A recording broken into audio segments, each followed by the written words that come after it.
तो जैसा कि दोस्तों आप लोग जान रहे हैं कि छत्तीसगढ़ में 19 अप्रैल 2026 को व्यापम के द्वारा ट्रांसपोर्ट कांस्टेबल का एग्जाम आयोजित किया गया है, जिसका कि हम लोग आपके साथ आज सेट सी जो है यहाँ पे डिस्कस करने वाले हैं। 1 से लेकर के 100 सभी प्रश्नों का आपको हम लोग यहाँ पे एकदम सटीक आंसर बताएंगे।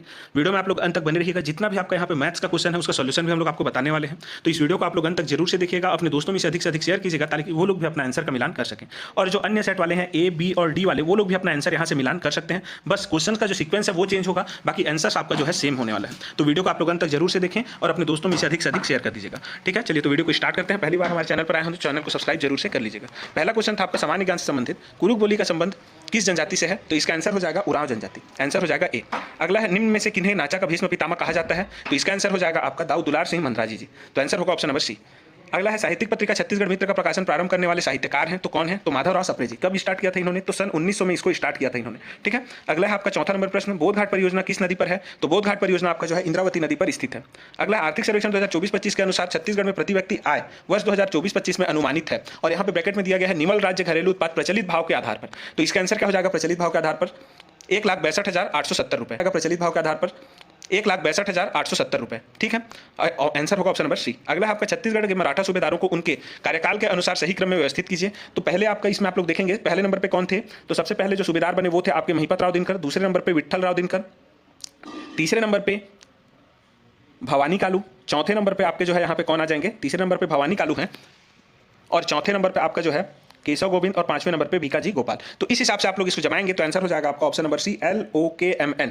ठीक है, LOKMN। अगला है आपका यहाँ पे 7वां नंबर प्रश्न, राष्ट्रीय सड़क सुरक्षा माह 2025 में कब से कब तक मनाया गया? तो ये जो है आपका कब मनाया गया है? 1 जनवरी से लेकर के 31 जनवरी 2025 तक इसको मनाया गया था। वर्ष 2025 में बोला है, इसलिए इसका आंसर होगा ऑप्शन नंबर बी।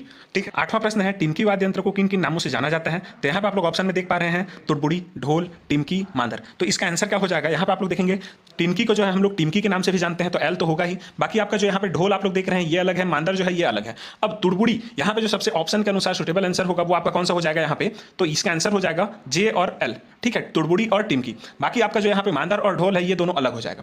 जो आपका टिमकी है उसी को हम लोग टिमकी भी बोलते हैं, और आंसर के हिसाब से आपका जो है इसमें तुड़बुड़ी आप लोग ले सकते हैं। बाकी आपका जो ढोल और मांदर है ये अलग रहता है। तो इसमें आंसर क्या हो जाएगा? Option number A. यदि आप लोग इसका ऑथेंटिक सोर्स आपको कहीं से पता चलता है जहां पे इसको दिया गया होगा एग्जैक्ट, तो आप लोग कमेंट सेक्शन में बता सकते हैं। चलिए अगला देखते हैं, भारत के निम्नलिखित राष्ट्रपतियों को कालानुक्रमिक क्रम में क्या है? ठीक है, उसमें जमाना है आपको। तो सबसे पहले इसमें आप लोग देखेंगे राजेंद्र प्रसाद जी सबसे पहले नंबर पर है, फिर उसके बाद आप लोग देखेंगे उनके बाद जो दिए गए हैं उनमें से जाकिर हुसैन जी आए, फिर आर वेंकटरमण, लास्ट में आपके आते हैं डॉक्टर शंकर दयाल शर्मा। तो आंसर हो जाएगा आपका ऑप्शन नंबर बी।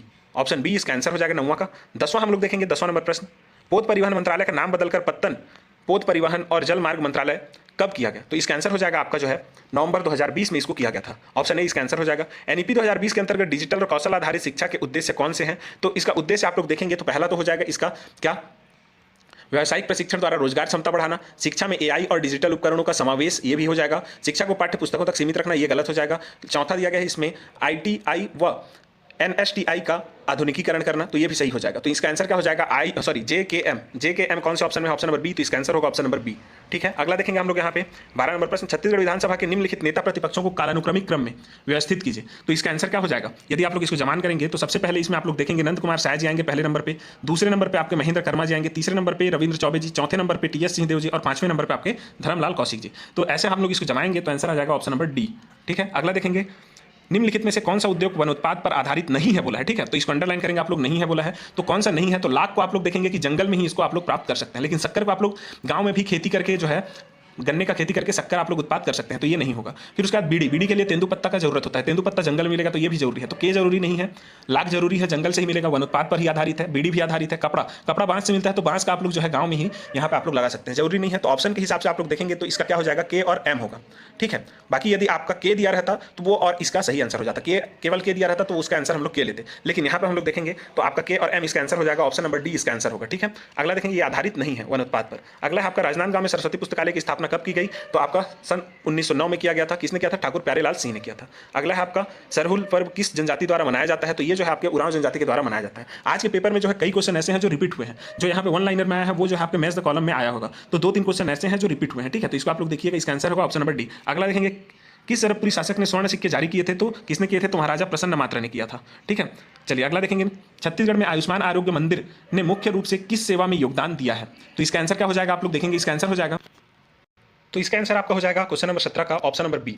ठीक है, टेलीपैरामस तथा मधुमेह, उच्च रक्तचाप और कुछ कैंसर की जांच के लिए। ये जो है आपका इसका आंसर हो जाएगा ऑप्शन नंबर बी। अगला देखेंगे 18 नंबर प्रश्न, एनईपी 2020 का एक मुख्य लक्ष्य 2025 तक किस शिक्षा स्तर का सार्वभौमिकरण करना है। तो इसका आंसर क्या हो जाएगा आपका ऑप्शन नंबर सी, पूर्व प्राथमिक शिक्षा, जो आपका 3 से 6 वर्ष की आयु शिक्षा है, आयु वर्ग है, उसके लिए जो है यहाँ पे सार्वभौमिक शिक्षा का जो स्तर है उसको सार्वभौमिकरण करना है। ठीक है, तो आंसर हो जाएगा ऑप्शन नंबर सी। बाकी आप लोग यहाँ पे देखेंगे माध्यमिक शिक्षा का लक्ष्य कब तक रखा गया है, तो 2030 तक रखा गया है। वहीं उच्च शिक्षा का 2035 तक रखा गया है, और पूर्व प्राथमिक शिक्षा उसका जो है यहाँ पे लक्ष्य रखा गया था 25 वर्ष। वहीं प्रौढ़ शिक्षा जो है इसके लिए कोई यहाँ पे जो है ईयर निर्धारित नहीं किया गया, वर्ष निर्धारित नहीं किया गया है यहाँ पे। ठीक है, तो इसका आंसर क्या हो जाएगा आपका ऑप्शन नंबर सी हो जाएगा 18 का। अगला हम लोग देखेंगे कॉलम 1 को कॉलम 2 से मिलान करना है। तो विश्व जल दिवस आपका कब मनाया जाता है, तो इसमें आप लोग देखेंगे कि आपका जो विश्व जल दिवस है वो आपका जो है 22 मार्च को मनाया जाता है, तो इसका पहला का हो जाएगा चौथा। ठीक है, फिर ओजोन दिवस का मनाया जाता है तो 16 सितंबर को, मतलब कि आपका इसका हो जाएगा पांचवा दूसरा का। अब विश्व पर्यावरण दिवस तो जान ही रहे होंगे कि 5 जून को मनाया जाता है, तो इसका हो जाएगा पहला सी का। फिर अंतर्राष्ट्रीय जैव विविधता दिवस आपका कब मनाया जाता है, तो ये जो है आपके 22 मई को मनाया जाता है, तो ये जो हो जाएगा 3 हो जाएगा डी का। और लास्ट में बचा पृथ्वी दिवस, तो ये आपका हो जाएगा कब, तो 2 हो जाएगा 22 अप्रैल, तो ये हो जाएगा 2। तो इसका आंसर आप लोग ऐसे मिलान करेंगे तो इसका आंसर हो जाएगा आपका option number A, option A इसका आंसर हो जाएगा क्वेश्चन नंबर 19 का। अगला हम लोग देखेंगे बांस के कार्यों के लिए कौन सी जनजाति विशेष रूप से प्रसिद्ध है, तो कमार जनजाति, ऑप्शन नंबर डी इसका आंसर होगा। अगला है कथन और कारण दिया गया है। कथन दिया है उत्तरी गोलार्ध में वसंत विषुव लगभग 21 मार्च को होता है, तो ये बिल्कुल सही कथन है। ठीक है, कथन सही है इसका। कारण दिया गया है 21 जून को मकर रेखा पर सूर्य की किरणें सीधी पड़ती हैं, तो ये गलत है। 21 जून को जो है मकर रेखा पर नहीं, ये जो है आपका जो है कर्क रेखा पर सूर्य की किरणें लंबवत पड़ती है, तो दूसरा कथन गलत है, पहला कथन सही है। तो देखिए ए सही है और आर गलत है, तो कौन सा ऑप्शन हो जाएगा, तो ऑप्शन सी इसका आंसर हो जाएगा। ए सत्य है लेकिन आर असत्य है। ठीक है, अगला देखेंगे हम लोग यहाँ पे 22 नंबर प्रश्न, इसको आपको सॉल्व करना था। देखिए यहाँ पे आपका जो है केवल 2 ही आप लोग सॉल्व करेंगे तो आपका यहाँ आंसर निकल करके आ जाएगा। यहाँ आपका जो क्या बोलना चाहिए कि पहला दिया गया है, इसमें टोटल जो आपका यहाँ पे पूर्व परिव्यय है वो 4000 करोड़ दिया गया है। ठीक है, इसको आप लोग देखेंगे 22 नंबर प्रश्न 4000 करोड़ दिया गया है, और इधर दिया गया है लेफ्ट साइड के, इसमें दिया गया है वेन आरेख में आपका कि सोर्स जो है पैसा का वो कहां से आ रहा है, और दूसरा साइड जो दिया गया है इसमें यूजेस मतलब कि उसका उपयोग जो है वो दिया गया है। अब आप लोग देखेंगे यहाँ पे पहला कथन, यदि कार्यगत पूंजी ऋण निधि से ली जाती है, तो देखिए 4000 करोड़ जो है आपका सोर्स जो है, ये 4000 करोड़ यहाँ से मिल रहा है सभी सोर्स से, और उसका उपयोग भी यहाँ पे किया जा रहा है, तो दोनों का जो वैल्यू है वो 4000 करोड़ होगा, दोनों वेन डायग्राम का। ठीक है, 4000 करोड़ ही होगा। अब उसी के साथ हमको यहाँ पे पूरा इसको खेलना है। अब देखेंगे यहाँ पे यदि कार्यगत पूंजी ऋण निधि से ली जाती है, तो देखिए ऋण निधि मतलब कि आपका लोन। ठीक है, कार्यगत पूंजी आपका यहाँ पे कितना दिया गया है 20.3, तो 20.3 दिया गया है किसका, तो ये कुल है 4000, तो 4000 का 20.3। ठीक ना, अब यहाँ पे दिया गया है कि कार्यगत पूंजी जो है ऋण निधि से ली जाती है, तो लोन निधि का 56% भाग अलग रखा जाएगा। अब यहाँ पे हम लोग देखेंगे कि कहाँ से लिया जा रहा है ऋण निधि। ऋण निधि कितना है 36, यहाँ पे देख रहे हैं आप लोग 36.2% है। ये किसका है 36.2%, 4000 का।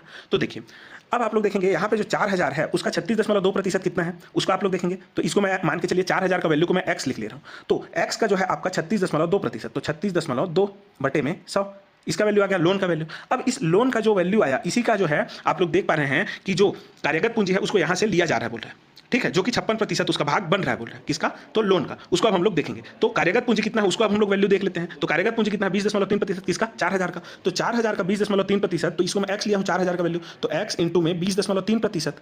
ठीक ना, 20.3 बटे में 100, अब बटे में 100। ठीक है, तो ये जो है आपका कार्यगत पूंजी है।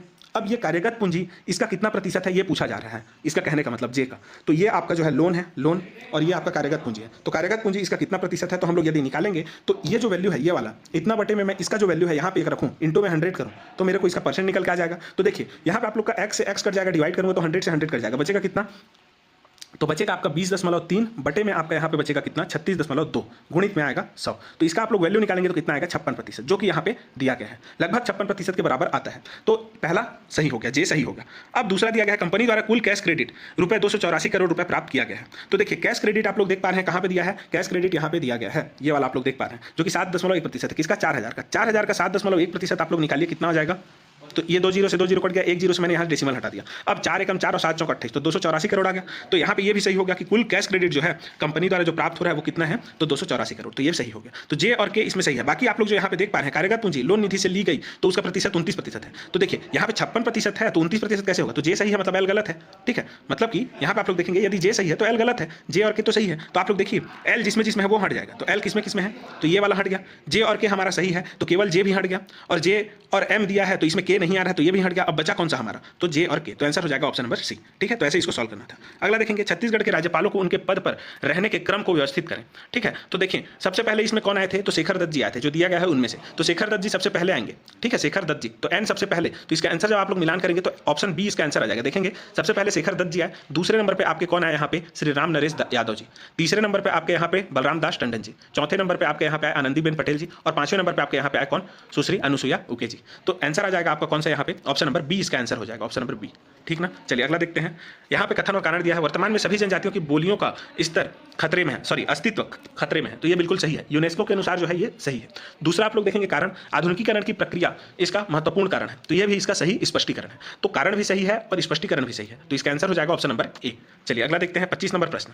क्या दिया है, छत्तीसगढ़ में कौन से सेल समूह में कोयला पाया जाता है, तो गोंडवाना सेल समूह में आपका कोयला पाया जाता है, ऑप्शन सी इसका आंसर होगा।